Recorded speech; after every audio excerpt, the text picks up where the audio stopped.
Hey guys, in today's video, we are going to be duping none other but Pottery Barns 3 witches, so stay tuned.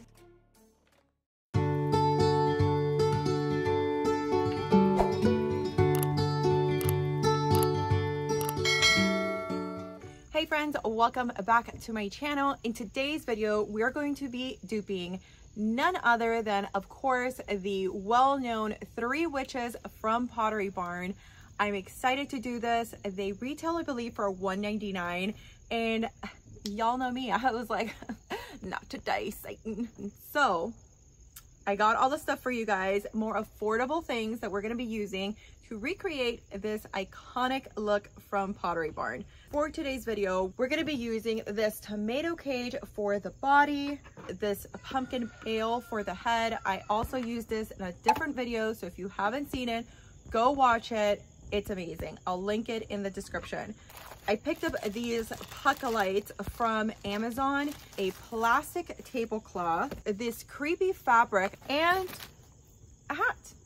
You guys know I link everything in the description, so let's get to this video. For the head, what I'm going to be doing is I'm going to be using the puck light. So in the image for Pottery Barn, one of the images did show this orange glowy head. So as I wanted to recreate that, I thought to use these containers that I had used previously. I'm going to be using it like this, and I'll make some holes at the bottom just in case it does rain, it can just drain.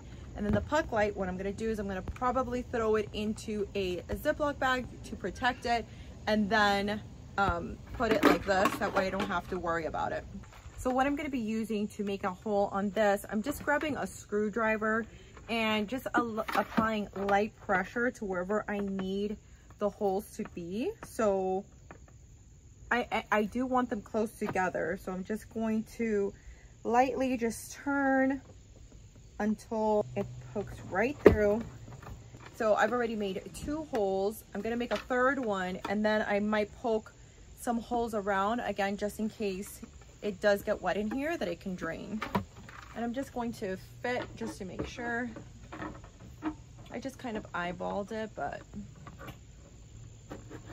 so that's actually perfect and exactly what I need for the head. All right, so I've poked my holes in my container, and I put my light inside my Ziploc bag. So I'm just going to throw it in there. I'm gonna remove these handles because I really don't need them. So I hope, because it's too late now. I'm gonna go ahead and place my head in the holes. Perfect. We're going to be using it like this. That way when it does light up, you're not going to be seeing the actual face. So next up, we're going to be using this rectangle tablecloth.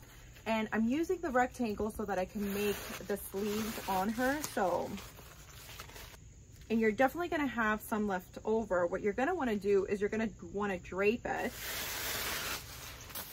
And the excess material, we're going to cut it off, and those are going to be the arms. So we want to go ahead first, drape it, see how much we need, then cut it off. We'll remove this, add the arms, and then go from there.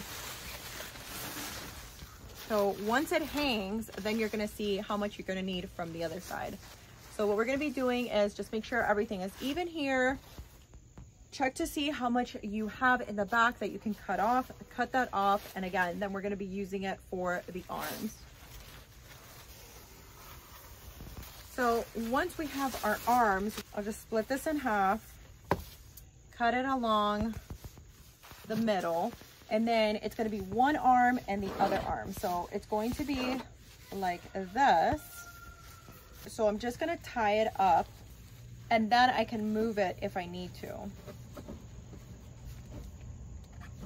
So now that we have this, we're going to go ahead and re-drape it again in the front.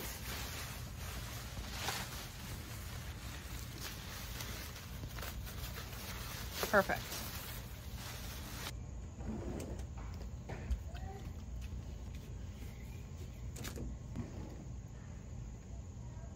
Let me know how the burger is.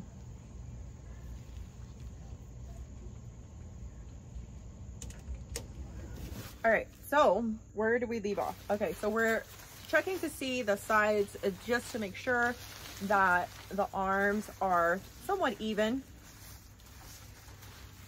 Once you have this good, you're gonna take your spooky fabric and you're gonna drape it on top of it.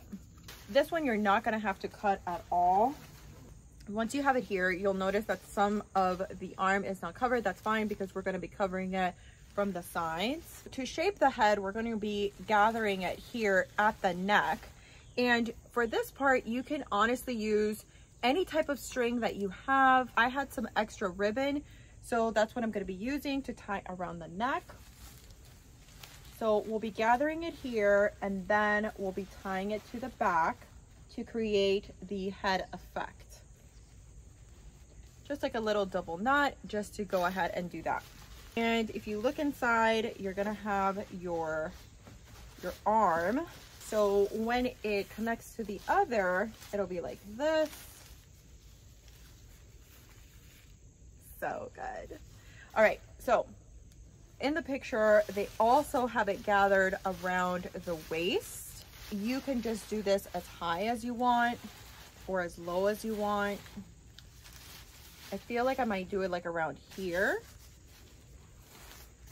Again, this is up to you. This next part is up to you and how you want to see it. And then you're just going to be adjusting. Now that you have this out, you're going to do the same thing with the other, and then you're going to leave this arm out. The last part to our witch is going to be her hat. What I'm going to be doing is I'm going to be using hot glue to hot glue it on there. So for the sleeves, it's a lot of adjusting, figuring out how you want to place it, and probably more once you have them on your line, so that you kind of find out what needs to be moved around. And again, I would use for the sides, you can use a staple, you can use a little bit of hot glue just to kind of hold the sleeve so that the mesh on top stays and it doesn't fly off. And here you have it, guys. I mean, I love how she came out. I'm gonna finish her two sisters and then we're gonna place them in the front and I'll show you guys how they look. If you guys love this one, let me know down in the comments. And are you guys excited for Christmas? Because I'm excited to get Christmas projects on the way. We start decorating the 1st of November. So I have a lot of DIYs coming your way, guys. So make sure to subscribe to the channel. I post videos on our country and family life every weekend and DIYs whenever I get inspired. So hope to see you guys in my next video.